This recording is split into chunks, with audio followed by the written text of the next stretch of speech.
나의 사랑하는 자가 내게 말하여 이르기를 나의 사랑 내 어여쁜 자야 일어나서 함께 가자. 겨울도 지나고 비도 그쳤고 지면에는 꽃이 피고 새가 노래할 때가 이르렀는데 비둘기의 소리가 우리 땅에 들리는구나.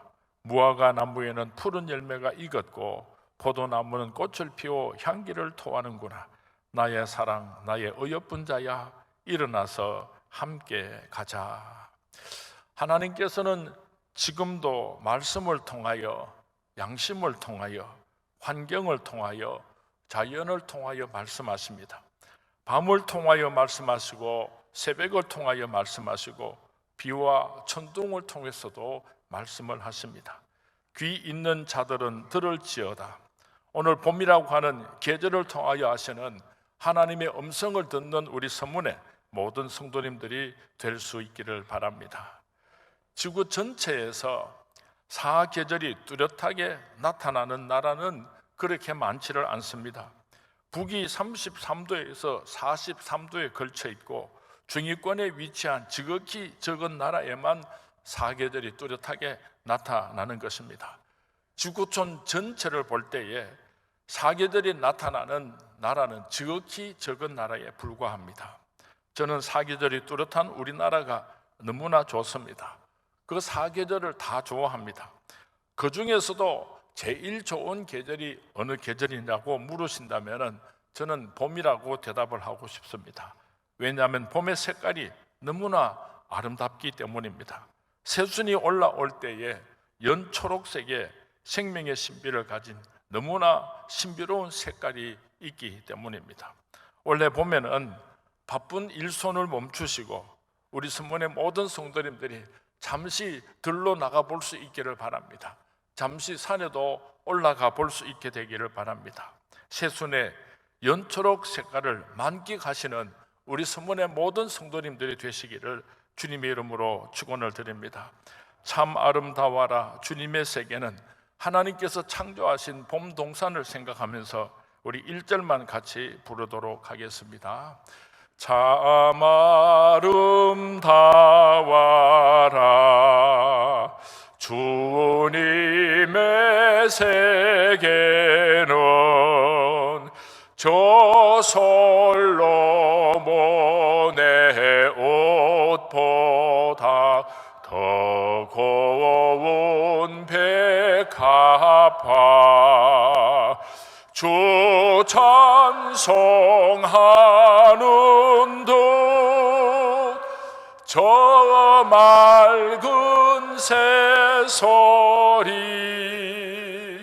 내 아버지의 지으신 그 솜씨 깊도다.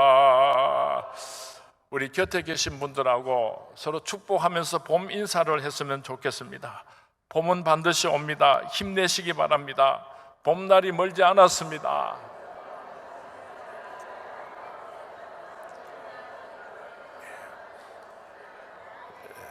저는 오늘 봄이 오는 길목에서라고 하는 제목으로 함께 은혜를 나누기를 원합니다. 아가서는 이스라엘의 3대 왕이었던 솔로몬 왕이 아름다운 사랑을 표현한 시입니다. 영어 성경에는 이 아가서를 Song of Songs라고 그렇게 해석을 하고 있습니다. 다시 말하면 노래들 중에서 최고의 노래라는 그런 뜻을 아가서는 가지고 있습니다. 오늘 이 시는 어느 날 솔로몬 왕이 목동에 복장을 한 채로 한 포도원을 방문하였다가 거기에서 새까맣게 햇볕에 탄 흑인 여인 술람미를 보게 됩니다. 그리고 첫눈에 그만 깊은 사랑에 빠지게 되었습니다. 솔로몬은 그녀를 예루살렘 궁궐로 데려갈 것이라고 약속을 하고 떠나왔는데 제법 오랜 시간이 지났습니다. 그래서 술람미 여인은 솔로몬을 그리워하는 마음 때문에 마음에 심한 병을 얻게 되었습니다. 어느 날 솔로몬은 여인을 예루살렘 궁전으로 불러오게 되고 아내로 맞이하고 행복하게 살아가는 내용을 시적으로 표현하고 있습니다. 아가서를 읽다가 보면은 솔로몬 왕이 술람미 여인을 얼마나 끔찍히 사랑하였는지를 알 수가 있습니다. 특별히 아가서 2장 2절 말씀에 보면은 여자들 중에 내 사랑은 가시나무 가운데 백합화 같도다고 고백을 하고 있습니다. 그러니까 솔로몬의 눈에는 새까만 술람미 흑인 여인의 피부가 검게 보이지를 아니하고 백합화처럼 하얗게 보였다고 그렇게 고백을 하고 있는 것입니다. 오늘 우리 서문교회 남편들에게 한 가지 질문을 하고 싶습니다. 고생하고 우글쭈글해진 여러분의 아내가 백합화로 보입니까? 할미꽃으로 보입니까? 쉽게 대답하면 안 됩니다. 속으로만 생각해야지. 오늘 제가 숙제를 하나 드릴 테니까 집에 돌아가시면은 여러분의 사랑하는 아내에게 이렇게 고백하시기 바랍니다. 사랑하는 그대여, 그대는 가시나무 가운데 백합화처럼 아름답습니다. 이렇게 꼭 고백할 수 있기를 부탁드립니다. 남편들 아멘 하시기 바랍니다. 이거 연습을 한번 해야지 됩니다. 제가 한번 사랑을 고백할 테니까 저 2층 뒤에 앉아있는 우리 아내에게 이렇게 고백을 합니다. 사랑하는 영숙 씨, 그대는 가시나무 가운데 백합화처럼 아름답습니다. 여보 사랑해요. 여러분, 제가 모범을 보였으니까 오늘 꼭 숙제하시기 바랍니다. 혹시 이 숙제를 안 하신 분이 있으면은 우리 여자 성도님들 제게 전화를 주시든지 카톡으로 연락 주시기 바랍니다. 제가 꼭 이 숙제를 확인하도록 하겠습니다. 아가서에 대하여서 어거스틴은 말하기를 그리스도와 그의 교회의 거룩한 사랑을 묘사한 노래라, 그렇게 설명을 했습니다. 아타나시우스는 예수 그리스도의 성육신으로 인한 교회의 환희라고 아가서를 표현했습니다. 미국의 위대한 성경학자인 스튜어트는 아가서는 하나님을 갈망하는 영혼의 진지한 욕구를 묘사한 책이다라고 묘사를 했습니다. 나의 사랑, 나의 어여쁜 자야, 겨울은 가고 봄이 오고 있도다. 이제 일어나서 왕궁으로 함께 가자. 이 고백은 솔로몬이 흑인 여인 슐람미를 향한 사랑 고백일 뿐만 아니라 또 다른 영적인 의미가 있습니다. 이 우주를 창조하신 하나님께서 참으로 보잘것없는 흑인 여인보다도 더 초라한 저와 여러분을 찾아오셔서 우리들에게 주시는 하나님의 거룩한 사랑의 고백인 것입니다. 예수 그리스도께서 신부된 교회, 곧 이 땅의 모든 그리스도인들을 향한 초청이요 사랑의 고백이 되는 것입니다. 수년 동안 애탕에 사랑하던 사람으로부터 어느 날 나의 사랑, 나의 어여쁜 자여라고 하는 사랑의 고백을 듣게 된다고 한다면 얼마나 가슴이 벅차겠습니까? 그 사랑하는 사람으로부터 아름다운 꽃길을 함께 걸어갑시다 라고 하는 프로포즈를 받는다고 한다면 얼마나 기쁘고 희열이 넘치겠습니까? 오늘 하나님께서 이 봄에 우리를 찾아오셔서 말씀하시는 그 축복의 음성을 들을 수 있게 되기를 주님의 이름으로 축원을 드립니다. 그렇지만은 하나님께서 일어나 함께 가자고 하심에도 불구하고 이 축복에 동참하지 못하는 사람들이 있습니다. 신앙에 잠을 자는 사람은 이 축복을 누릴 수가 없습니다. 세상에 취한 자는 이 축복을 누릴 수가 없습니다. 심령에 큰 병든 자도 영적으로 죽은 자들도 이 하나님의 축복의 음성을 들을 수가 없는 것입니다. 깨어 일어나야 이 축복의 하나님의 음성을 들을 수가 있는 것입니다. 자는 자여 어찌미뇨 깨어 일어나라. 게으름의 침상에서 깨어 일어날 수 있게 되기를 바랍니다. 신앙의 깊은 잠에서 깨어 일어날 수 있게 되기를 바랍니다. 세상적인 욕망의 꿈으로부터 깨어서 일어날 수 있게 되기를 바랍니다. 좌절과 실망의 자리에서 깨어 일어나심으로 오늘 하나님께서 이 봄에 찾아오셔서 우리에게 말씀하시는 나의 사랑, 나의 어여쁜 자여, 겨울은 지나가고 봄이 오고 있도다. 나와 함께 가자고 하시는 이 축복의 말씀을 들으시는 우리 선문의 모든 성도님들이 될 수 있기를 주님의 이름으로 축원을 드립니다. 사람들이 이 세상을 살아가면서 왜 불안해하면서 살아가는가? 그것은 바로 사탄 마귀의 저주 때문입니다. 겨울의 저주 때문입니다. 그러나 봄이 오게 되면은 겨울의 저주는 다 눈돋듯이 녹아 없어지고 마는 것입니다. 아무리 단단하고 두꺼웠던 얼음이라고 할지라도 봄이 오게 되면은 다 녹아 내릴 수밖에 없는 것입니다. 그래서 봄은 부활의 계절입니다. 이 봄에 부활의 소망이 넘쳐날 수 있게 되기를 주님의 이름으로 축원을 드립니다. 우리가 부활한다고 할 때에 이 부활은 이중적인 의미가 있습니다. 우리가 죽으면 부활하게 되고 영원한 생명을 얻게 될 것입니다. 이것은 미래적인 부활입니다. 오늘도 살아계신 하나님께서 우리와 함께 하시면은 현세적인 부활이 있습니다. 이번 2017년도 봄에 우리들이 이 땅에서 현실적인 부활의 주인공들이 될 수 있기를 주님의 이름으로 축원을 드립니다. 나의 사랑, 나의 어여쁜 자야, 겨울은 가고 봄이 오고 있도다. 이제 일어나서 나와 함께 가자. 이 고백은 하나님의 축복을 받은 하나님의 거룩한 백성들이 오늘도 이 봄을 알지 못하고 겨울잠을 자고 있고 불안과 두려움 속에서 절망 가운데 살아가고 있는 불쌍한 사람들에게 들려주어야 할 우리들의 사랑의 고백이라고 하는 것을 기억할 수 있기를 바랍니다. 우리 주위를 둘러보면은 일어나서 함께 가자고 내 손을 내밀어 주어야 할 사람들이 얼마나 많은지 모릅니다. 긴 겨울 속에서 피곤하고 지쳐서 봄은 왔건만은 아직도 무덤 속에서 잠을 자고 있는 사람들이 얼마나 많은지 모릅니다. 일어나서 함께 가야 할 사랑하는 남편과 사랑하는 아내가 있습니다. 일어나서 함께 가야 할 사랑하는 부모님과 사랑하는 아들, 딸들이 있습니다. 일어나서 함께 가야 할 사랑하는 친구들과 성도들이 우리 곁에 있습니다. 오래전에 인터넷상에서 어떤 회사의 직원 선발 문제가 떠다닌 적이 있었습니다. 당신은 거센 폭풍우가 몰아치는 시골 밤길을 운전하고 있습니다. 버스 정류장을 지나가는데 그곳에는 세 사람이 버스를 기다리고 있습니다. 한 사람은 죽어가는, 병으로 인하여서 죽어가는 할머니입니다. 두 번째 사람은 언젠가는 나의 생명을 구하여 준 의사 선생님입니다. 세 번째는 꿈에도 잊지 못하는 사랑하는 여인이 있습니다. 이 세 사람 중에서 내가 타고 가는 차는 한 사람만 태울 수 있는 2인승 승용차인데 당신은 누구를 태우고 가겠습니까? 그리고 왜 그 사람을 태우고 가는지 설명하시기 바랍니다. 이것이 회사의 직원 선발 문제였습니다. 많은 사람들이 대답을 했는데 1등으로 대답을 하고 그 회사에 취직을 한 사람의 대답은 이랬다고 합니다. 나는 자동차에서 내려서 그 자동차의 키를 의사 선생님에게 줄 것입니다. 의사 선생님께서 지금 죽어가는 할머니를 태우고 병원으로 급하게 가게 하고 나는 사랑하는 여인과 함께 버스를 기다리겠습니다. 이렇게 답을 쓴 사람이 1등을 했답니다. 내게 다시 한번 이런 기회가 온다면 저도 한번 이렇게 해봤으면 좋겠습니다. 이 이야기가 우리에게 주는 교훈이 무엇입니까?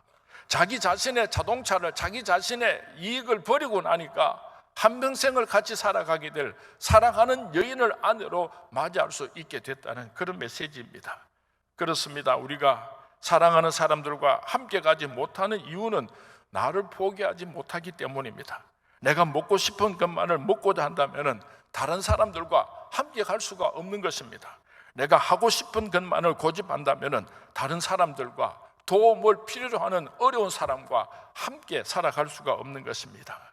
일어나서 함께 가기 위해서는 나를 버릴 수 있어야 할 것입니다. 이 봄에 나의 모든 것을 내려놓고 절망 속에 있는 남편을 향하여서 여보 일어나서 우리 함께 다시 시작해요.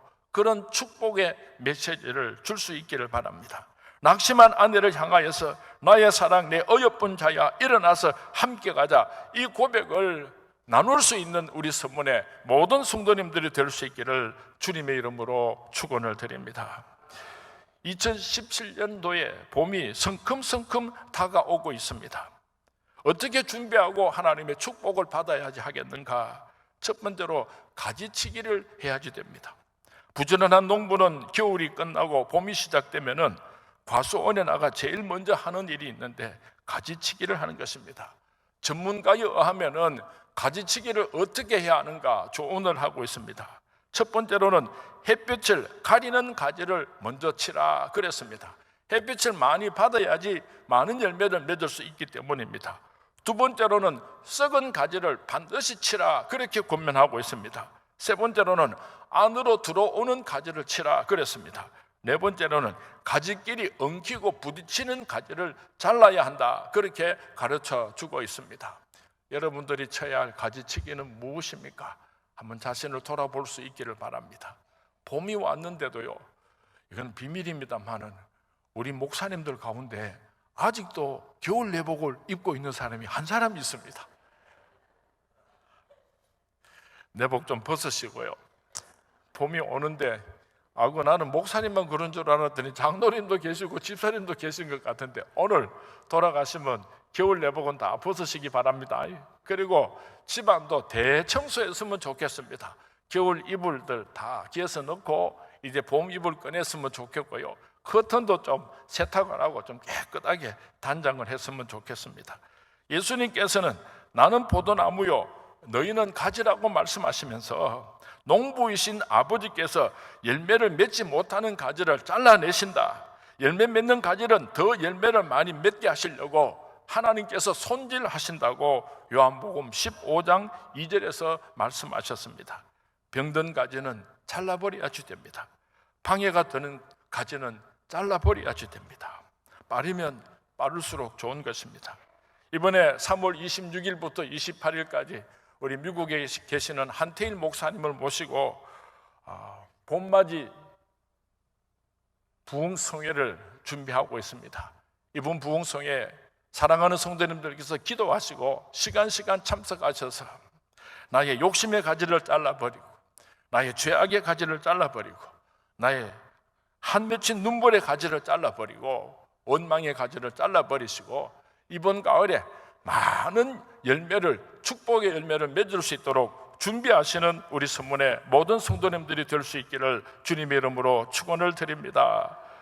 그리고 많이 심어야지 됩니다. 무엇을 심어야 하는가? 이것은 참으로 중요한 질문입니다. 왜냐하면 성경 말씀에 심은 대로 거둔다고 말씀하고 있기 때문입니다. 콩 심은 데 콩이 나고 팥 심은 데 팥이 나고 팥 심은 데 팥 나고 콩 심은 데 콩이 나기 때문에 많은 씨앗을 심고 좋은 씨앗을 심어야 하는 것입니다. 무엇을 심어야 하는가? 믿음으로 심을 수 있게 되기를 축원합니다. 농부는 씨를 뿌릴 때 씨가 싹이 나고 결실을 맺을 것을 확실하게 믿고 씨를 뿌립니다. 황량한 들판이 풍요로운 들판으로 변할 것을 확실히 믿고 땀을 흘리며 수고의 씨를 뿌리는 것입니다. 지금 우리들은 황량한 들판 앞에 서 있습니다. 풍요로운 결실로 넘쳐날 것이라는 믿음을 가지고 오늘 수고의 씨앗을 뿌릴 수 있게 되기를 바랍니다. 사랑하는 성도님들에게 기도 제목이 있습니까? 건강을 위하여, 자녀를 위하여, 가정을 위하여, 물질을 위하여, 직장을 위하여, 사업을 위하여 믿음으로 그 씨를 심으시고 많은 열매를 맺을 수 있게 되기를 주님의 이름으로 축원을 드립니다. 두 번째로 어떤 씨를 심어야 할 것인가? 선한 행위의 씨앗을 심으시기 바랍니다. 전도서 11장 1절 말씀에 보면은 너는 내 떡을 물 위에 던지라 여러 날 후에 도로 차들이라 말씀하고 있습니다. 우리가 먹어야 할 그 소중한 음식을 물 위로 던진다고 하는 것은 어리석은 행위처럼 생각될는지 모릅니다. 하지만은 여러 날이 지나고 나면은 분명히 더 큰 보상을 받게 된다고 성경 말씀은 약속하고 있습니다. 이것이 바로 선행의 씨앗을 심는 법칙인 것입니다. 미국의 선교사들이 한국 땅에 들어올 때 복음만 가지고 들어온 것이 아니라 이웃 사랑의 씨앗을 함께 가지고 들어와서 많이 뿌렸습니다. 각종 질병으로 고통받는 자들을 위하여 병원을 세워서 중환자들을 치료해주고 그 고통에서 벗어나도록 도와주었습니다. 어린 아이들을 위하여서 교육을 위하여 학교를 세웠습니다. 주일학교 교육을 통해서 영적 지도자들을 길러주었습니다. 공원을 세워주고 타가원을 세워주고 각종 복지시설들을 복음과 함께 이 땅에 심어줌으로 말미암아 오늘 대한민국이 이런 축복받은 나라가 된 것입니다. 2017년도 봄이 되었습니다. 좋은 씨앗들을, 선한 행위의 씨앗들을 많이 심으시고 우리 다음 세대를 준비하고 우리 후손들에게 아름다운 축복을 물려주시는 우리 서문의 모든 성도님들이 될 수 있기를 주님의 이름으로 축원을 드립니다. 세 번째로 어떤 씨앗을 심어야 하는가? 복음의 씨앗을 뿌릴 수 있게 되기를 바랍니다. 이 세상에서 그 어떤 것보다도 가치가 있고 소중한 것은 복음의 씨앗을 뿌리는 것입니다. 하나님께서 우리를 바라보시면서 가장 기뻐하실 때가 있는데, 그때가 언제인가 하면은 우리가 전도의 씨앗을 뿌릴 때입니다. 예수 믿지 않는 자들에게 복음의 씨앗을 많이 뿌리시고, 올해 가을에는 수많은 영혼들을 추수하여 하나님께 바치시는 우리 선문의 모든 성도님들이 될 수 있기를 주님의 이름으로 축원을 드립니다. 오늘은 눈물로 씨를 뿌려야 할 때입니다. 오늘 눈물로서 씨를 뿌리는 사람은 기쁨으로 결실의 풍성한 단을 거둘 것이라고 성경 말씀은 약속하고 있습니다. 축복의 봄이 눈앞에 다가왔습니다. 부지런히 씨를 뿌리시기 바랍니다. 좋은 씨앗들을 많이 뿌릴 수 있게 되기를 바랍니다. 그리하여 2017년도 가을에는 우리 모두 풍성한 열매를 맺어서 하나님께 영광을 올려드리시는 우리 서문의 모든 성도님들이 될 수 있기를 주님의 이름으로 축원을 드립니다. 주님의 이름으로 축원을 드립니다. 오늘 말씀의 결론입니다. 우리를 사랑하시고 우리를 축복하시는 하나님께서 이 봄에 우리를 통해서 받으시기를 원하시는 소원이 있습니다. 그 소원이 무엇인가 하면은 오늘 본문 14절에 기록하고 있습니다. 다 같이 14절 말씀 봉독합니다. 시작. 바위 틈 낭떠러지 은밀한 곳에 있는 나의 비둘기야, 내가 내 얼굴을 보게 하라. 내 소리를 듣게 하라. 내 소리는 부드럽고 내 얼굴은 아름답구나. 창조주 하나님께서 오늘 우리를 통해서 보고 기뻐하시길 원하시는 것이 있는데, 내 얼굴을 보게 하라. 내 소리를 듣게 하라. 그리하면 내가 영화롭고 행복하겠구나 말씀하고 계십니다. 사랑하는 사람의 얼굴을 보는 것은 그 무엇보다도 참 기쁜 일입니다. 이 봄에 하나님께서는 성도님들의 화평한 얼굴을 보기를 원하십니다. 이 봄에 하나님께서는 성도님들의 선행과 헌신하는 모습을 보기를 원하십니다. 이 봄에 하나님께서는 전도하는 성도님들의 모습을 보기를 원하십니다. 이 봄에 하나님께서는 믿음과 소망과 사랑으로 충만한 성도님들의 얼굴을 보기를 원하십니다. 이 봄에 하나님께서는 성도님들의 기도하는 소리를 들으시기를 원하십니다. 이 봄에 하나님께서는 성도님들께서 성경 말씀을 읽는 소리를 들으시기를 원하십니다. 이 봄에 하나님께서는 찬송하는 성도들의 소리를 듣기를 원하십니다. 전도하는 성도님들의 소리를 듣기를 원하십니다. 감사하시는 성도님들의 그 고백을 듣기를 원하십니다. 이 봄에 우리들의 얼굴로, 우리들의 목소리로 여호와 하나님을 찬양하고 영광을 올려드리시는 아름다운 성도님들이 될 수 있기를 주님의 이름으로 축원을 드립니다. 봄이라는 단어의 어감도 얼마나 좋은지 모르겠습니다. 봄 하면 그 끝이 얼마나 부드럽고 여운이 오래 남는지 모릅니다. 한번 따라해 보시기 바랍니다. 봄. 봄 이렇게 끊으면 뭐야 합니까? 봄 하고 좀 길게 해. 봄. 얼마나 그 느낌이 좋습니까? 지금 얼마나 힘들고 어려운 환경에 처해 있습니까? 얼마나 복잡한 문제들을 안고 계십니까? 추운 겨울은 반드시 지나갑니다. 고통의 때는 반드시 지나갑니다. 우리가 사는 이 세상에는 그 누구도 막을 수 없는 자연 법칙이 있습니다. 어느 누구도 변화하는 계절을 막을 수가 없습니다. 생명이 약독하는 봄이 지나가면은 무더운 여름이 다가올 것입니다. 무더운 여름이 지나가게 되면은 수확의 계절인 가을이 찾아올 것입니다. 수확의 계절인 가을이 지나가면 추운 겨울이 찾아오게 될 것입니다. 추운 겨울이 지나가면 반드시 생명이 약동하는 봄이 돌아오게 되어 있습니다. 올해도 겨울은 지나갔고 어김없이 봄은 찾아왔습니다. 이것은 어느 누구도 거스릴 수 없는 창조주 하나님의 자연 법칙입니다. 오늘 우리 인생 가운데 겨울바람이 얼마든지 불어올 수가 있습니다. 고난과 역경의 바람이 얼마든지 불어올 수 있습니다. 그러나 우리가 기억해야 할 것은 따뜻한 바람이 부는 봄날이 반드시 찾아온다는 것입니다. 한번 옆 사람과 다시 인사했으면 좋겠습니다. 봄날은 반드시 돌아옵니다. 힘내세요. 봄날이 멀지 않았습니다. 한 번만 더 따라 하시기 바랍니다. 얼어붙었던 겨울은 떠나갈지어다. 얼어붙었던 겨울은 떠나갈지어다. 봄을 영어로는 스프링이라고 그렇게 글자를 사용합니다. 이 스프링이라고 하는 것은 우리가 잘 아는 대로 용수철입니다. 힘있게 솟아오른다는 의미를 가지고 있습니다. 봄은 도약의 계절입니다. 봄은 새 생명을 잉태하는 계절입니다. 봄은 꽃이 피는 계절입니다. 함께 일어나 사랑하는 사람의 손에 손을 잡고 하나님께서 축복하신 축복의 땅으로 달려가시는 우리 성문의 모든 성도님들이 되시기를 주님의 이름으로 축원을 드립니다. 함께 일어나서 하나님의 손을 붙잡고 축복의 미래를 향하여서 힘차게 달려가시는 우리 성문의 모든 성도님들이 되시기를 주님의 이름으로 축원을 드립니다. 주님의 이름으로 축원을 드립니다. 오늘